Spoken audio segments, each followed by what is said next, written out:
It's week 33 of a year of wisdom. Let's get to reading.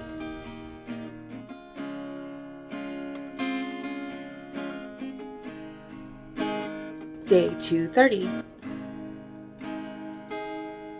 Job 23 and 24. Then Job answered and said, "Even today my complaint is bitter, my hand is heavy in addition to my groaning. Oh, that I knew and that I might find him. Oh, that I might come to his dwelling. I would lay my case before him, and I would fill my mouth with arguments. I want to know the words with which he would answer me, and I want to understand what he would say to me. Would he contend with me in the greatness of his strength? No, but he himself would give heed to me. There, an upright person could reason with him, and I would be acquitted forever by my judge. When I go forward, he is not there, or backward, I cannot see him.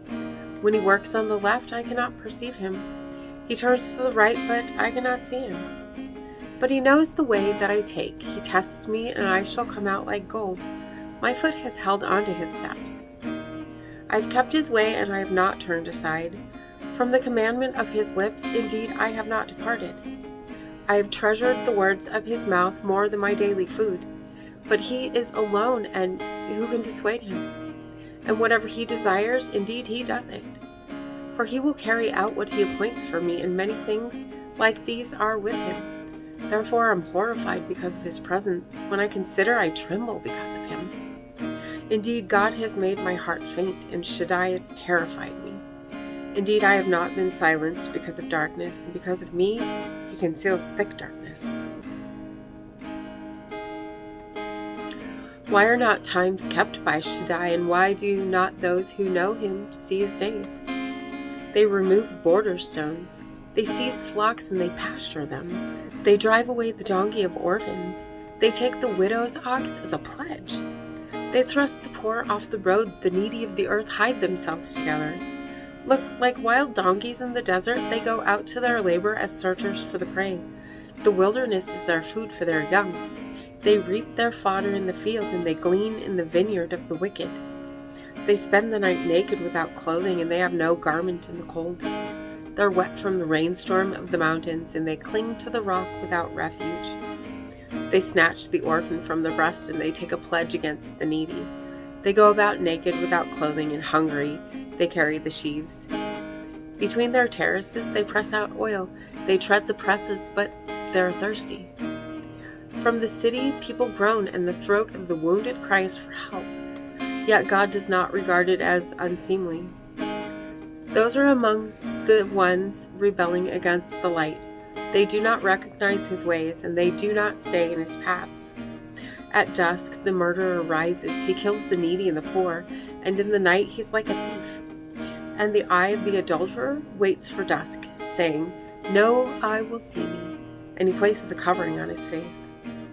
He digs through houses in the darkness. By day they shut themselves in. They do not know the light, because morning likewise is to them deep darkness. Indeed, they know about the terrors of deep darkness. He himself is swift on the water's surface. Their portion is cursed in the land. No one turns toward the path of their vineyard. Drought and heat snatch away the snow waters, like Sheol snatches away those who have sinned. The womb forgets him. The maggot feasts on him until he is no longer remembered, and wickedness is broken like a tree. He feeds on the barren who does not have a child, and does no good to the widow, yet he carries off the tyrants by his strength. If he rises up, then he cannot be certain of life. He gives security to him, and he is supported, but his eyes are upon their ways. They're exalted a little while, then they're gone. And they are brought low. They are cut off like all others, and like the heads of grain, they wither away. And if it is not so, then who can prove me a liar and reduce my word to nothing? Proverbs 18. He who is selfish seeks a craving. Against all sound judgment he shows contempt. A fool will not take pleasure in understanding, but in expressing his heart. With the coming of wickedness comes contempt also, and with dishonor, disgrace. Deep waters are words of the mouth of a man. A gushing stream is a fountain of wisdom. Being partial to faces of evil is not good, nor to subvert the righteous at the judgment. The lips of a fool will bring strife, and his mouth calls out for a flogging. The mouth of a fool is ruin to him, and his lips are a snare to his soul. The words of a whisperer are like delicious morsels, and they themselves go down to inner parts of the body. Even he who is slack in his work, he is brother to a master of destruction. A tower of strength is the name of Yahweh. Into him the righteous will run and be safe. The wealth of the rich is his strong city, and like a wall, it is high in his imagination. In the presence of destruction, the heart of a man will be haughty, but in the presence of honor, humble. He who returns a word before he will hear, folly itself belongs to him as well as shame. The spirit of a man will endure his sickness, but a broken spirit, who may bear it? An intelligent mind will acquire knowledge, and the ear of the wise will seek knowledge. The gift of a person will open doors for him, and before the great it gives him access. The first in his dispute is deemed righteous, but his neighbor will come and examine him. The lot will put an end to disputes, and between powerful contenders it will decide. A brother who is offended is worse than a city of strength, and quarrels are like the bars of a fortification. From the fruit of a man's mouth his stomach will be satisfied. As for the yield of his lips, it will satisfy. Death and life are in the power of the tongue, and those who love her will eat of her fruit. He who finds a wife finds good, and he will obtain favor from Yahweh. The poor may speak entreaties, but the rich will answer roughly. A man of many friends will come to ruin, but there is a friend who sticks closer than a brother.